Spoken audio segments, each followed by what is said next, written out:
Okay, be honest with me for a second. How many times have you fallen in love with a group? Like, genuinely obsessed? Made them your whole personality for a few months, and then out of nowhere, they just disappear? No dramatic ending. No final concert, just a quiet press release saying the members have decided not to renew their contracts. And if you've been a fan long enough, you've probably noticed something kind of eerie about when this keeps happening. It's not random. There's a number attached to it. 7 years. And once you know this, you cannot unsee it. Let's actually test this right now. 2NE1 debuted in 2009. They effectively disbanded in 2016. That's 7 years. Wonder Girls debuted in 2007 and disbanded in 2017. A full decade. But they actually went through multiple lineup changes and a hiatus right around their 7-year mark before eventually ending. Kara debuted in 2007 and disbanded in 2016, right after years of lineup changes that started kicking in heavily around year 7. Miss A debuted in 2010 and quietly disbanded in 2017. Tiara debuted in 2009, and by 2017, 8 years in, most of the original lineup had already left one by one. See the pattern forming? This isn't superstition. This is a structural thing happening behind the scenes that fans almost never get the full explanation for.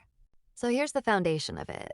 Back in 2009, the Korea Fair Trade Commission stepped in because idol contracts at the time were genuinely brutal. We're talking 13-year exclusive contracts, teenagers locked into agreements with almost zero legal way out, no matter how badly they were treated. So the government created what's now called the standard contract, and one of its biggest rules cap the maximum length of an idol's exclusive contract at 7 years. On paper, that's a great thing. It was built to protect idols from being trapped forever in exploitative deals. But here's the part most fans never connect. This rule didn't just protect idols. It accidentally built an expiration date into nearly every group in the industry. Think about how a group actually forms. Trainees don't all sign their individual contracts on the same exact date. Some train for years before debut. Some get added at the last minute. But once a group officially debuts, that 7-year clock starts ticking for basically everyone around the same window, which means almost every group you've ever loved has had a quiet countdown running since debut day. They just never advertised it to you. And this is where it stops being a coincidence and starts being a pattern.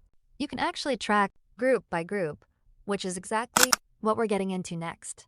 Now here's where it gets messy. Because what actually happens when that 7-year timer expires is a complete tangle of money, leverage, and group politics, and it plays out differently depending on the group. When a contract hits year 7, every member individually decides whether to re-sign, not as a group, individually. And that's exactly what breaks groups apart, because by year 7, members are rarely in the same place in their lives anymore. Think about it from the company side. A debut is expensive. Training, dorms, vocal lessons, choreography. The debut album itself, companies often spend millions before a group earns a single one back. Idols are usually in debt to their own company for years, just from training costs being deducted from their earnings. So the first several years post-debut are largely the company trying to recoup what they spent. But by year 5 or 6, if the group is successful, the dynamic shifts.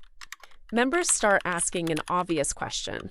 Why am I still earning a small percentage of what this group generates when I'm the one people are paying to see live?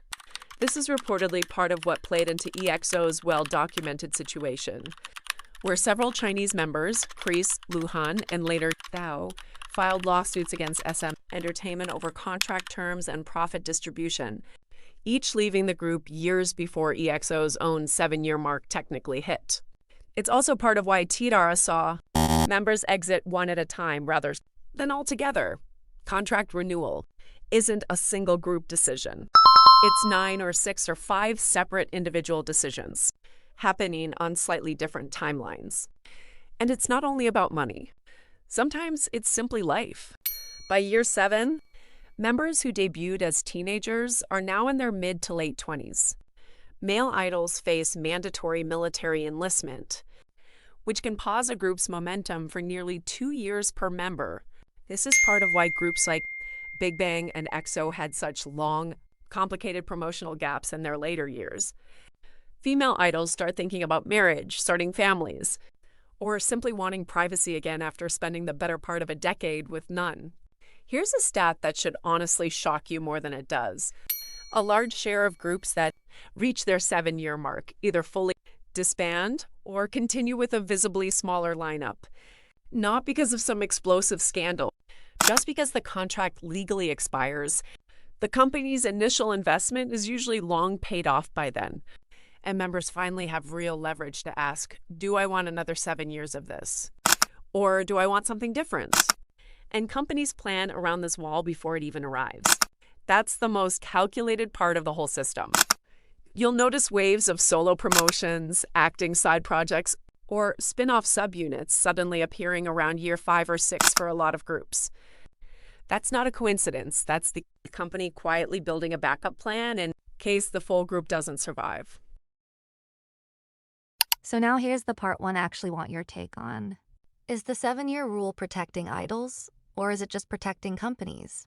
On the surface, yes, it's genuinely good. It stops a company from locking a 16-year-old into an unbreakable contract until they're 30. Before this rule existed, idols had almost no legal way out of brutal deals no matter how badly they were treated. Older groups from the late 90s and early 2000s dealt with contracts that make today's 7-year cap look generous by comparison. But flip it around for a second. The 7-year rule also hands companies a built-in, completely legal exit ramp. If a group becomes inconvenient, members asking for more money, a member becoming difficult to manage, popularity dipping below what's worth reinvesting in, the company doesn't need to do anything dramatic. No public dropping, no scandal. They just let the contract quietly expire, release a generic statement about members pursuing individual paths, and that's it. Case closed. Nobody has to take responsibility for anything. It's the cleanest, least messy way to end something without technically ending it yourself. And personally, I think that part doesn't get talked about nearly enough. We always frame disbandment as this purely emotional fan tragedy, and it genuinely is heartbreaking. Don't get me wrong, I've cried over a group ending too, but it's also, very often, a calculated business decision wearing the costume of a personal one. Look at how differently some of these stories actually ended.